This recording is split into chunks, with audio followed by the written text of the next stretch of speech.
Thank you for allowing me this opportunity to express my strong opposition to the nomination of Jefferson Sessions for federal district judgeship for the Southern District of Alabama.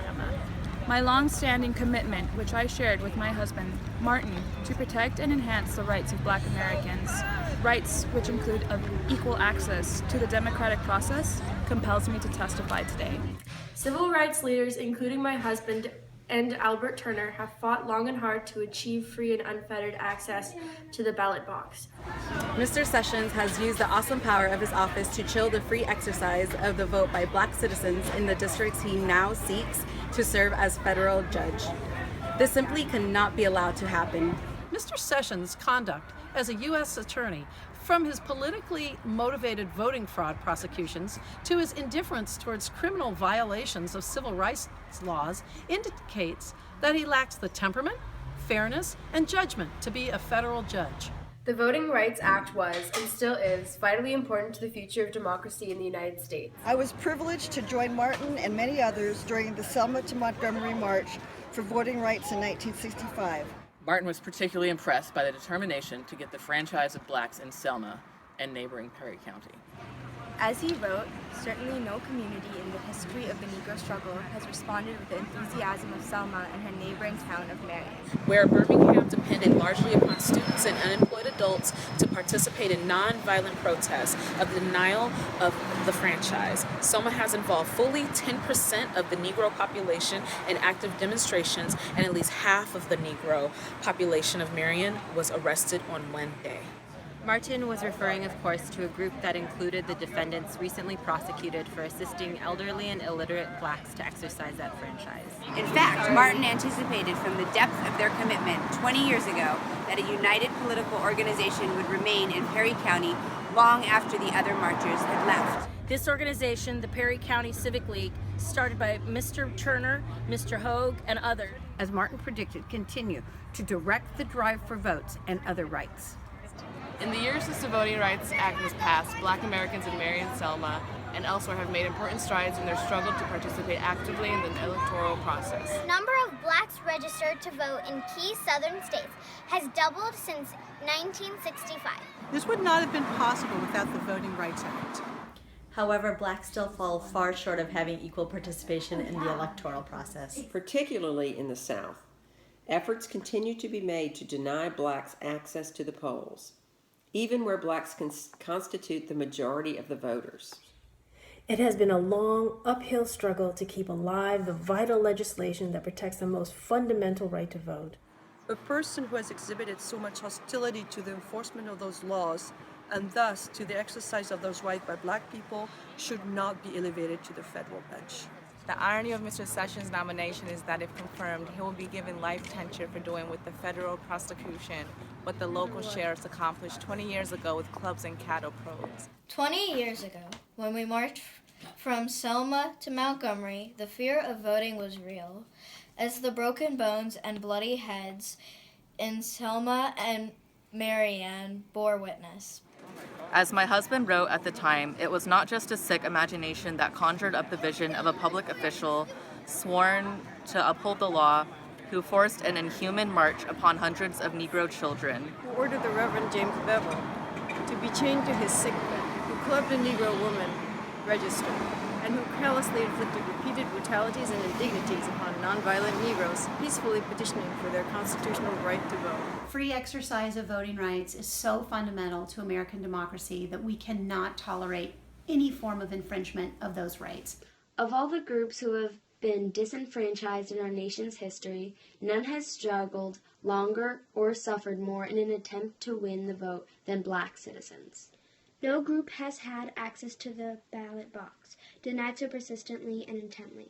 The range of techniques developed with the purpose of repressing Black voting rights run the gamut from the straightforward application of brutality against Black citizens who tried to vote to such legalized frauds as the grandfather clause, exclusions, and rigged literacy tests. The actions taken by Mr. Sessions in regard to the 1984 voting fraud prosecutions represent just one more technique used to intimidate Black voters and thus deny them this most precious franchise. The investigations into the absentee voting process were conducted only in the Black Belt counties, where blacks had finally achieved political power in the local government. Whites had been using their absentee process to their advantage for years without incident. Then, when blacks, realizing its strength, began to use it with success, criminal investigations were begun. In these investigations, Mr. Sessions, as U.S. Attorney, exhibited an eagerness to bring to trial and convict 3 leaders of the Perry County Civic League, including Albert Turner, despite evidence clearly demonstrating their innocence of any wrongdoing. Furthermore, in initiating the case, Mr. Sessions ignored allegations of similar behavior by whites, choosing instead to chill the exercise of the franchise by blacks by his misguided investigation. In fact, Mr. Sessions sought to punish older black civil rights activists, advisors and colleagues of my husband who had been key figures in the civil rights movement in the 1960s. These persons who, realizing the potential of the absentee vote among blacks, have learned to use the process within the bounds of legally and taught others to do the same. The only sin they committed was being too successful in gaining votes. The scope and character of the investigations conducted by Mr. Sessions also warrants grave concern. Witnesses were selectively chosen in accordance with the favorability of their testimony to the government's case. Also, the prosecution illegally withheld from the defense critical statements made by witnesses. Witnesses who did testify were pressured and intimidated into submitting the correct testimony. Many elderly blacks were visited multiple times by the FBI, who then hauled them over 180 miles by bus to a grand jury in Mobile when they could more easily have testified at the grand jury 20 miles away in Selma. These voters and others have announced they are now and never going to vote again. I urge you to consider carefully Mr. Sessions' conduct in these matters.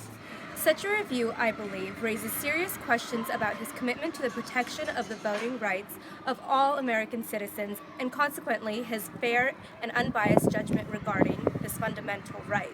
When the circumstances and facts surrounding the indictments of Al Turner, his wife, Evelyn, and Spencer Hogue are analyzed, it becomes clear that the motivation was political and the result frightening, the wide scale and chill of the exercise of the ballot for blacks who suffered so much to receive that right in the first place. Therefore, it is my strongly held view that the appointment of Jefferson Sessions to the federal bench would irreparably damage the work of my husband, Al Turner, and countless others who risked their lives and freedom over the past 20 years to ensure equal participation in our democratic system. The exercise of the franchise is an essential means by which our citizens ensure that those who are governing will be responsible. My husband called it the #1 civil right. The denial of access to the ballot box ultimately results in the denial of other fundamental rights. For it is only when the poor and disadvantaged are empowered that they are able to participate actively in the solutions to their own problems. We still have a long way to go before we can say that minorities no longer need to be concerned about discrimination at the polls. Blacks, Hispanics, Native Americans, and Asian Americans are grossly underrepresented at every level of government in America. If we are going to make our timeless dream of justice through democracy a reality, we must take every possible step to ensure that the spirit and intent of the Voting Rights Act of 1965 and the 15th Amendment of the Constitution is honored. The federal courts hold a unique position in our constitutional system, ensuring that minorities and other citizens without political power have a forum in which to vindicate their rights. Because of this unique role, it is essential that the people selected to be federal judges respect the basic tenets of our legal system: respect for individual rights, and a commitment to equal justice for all.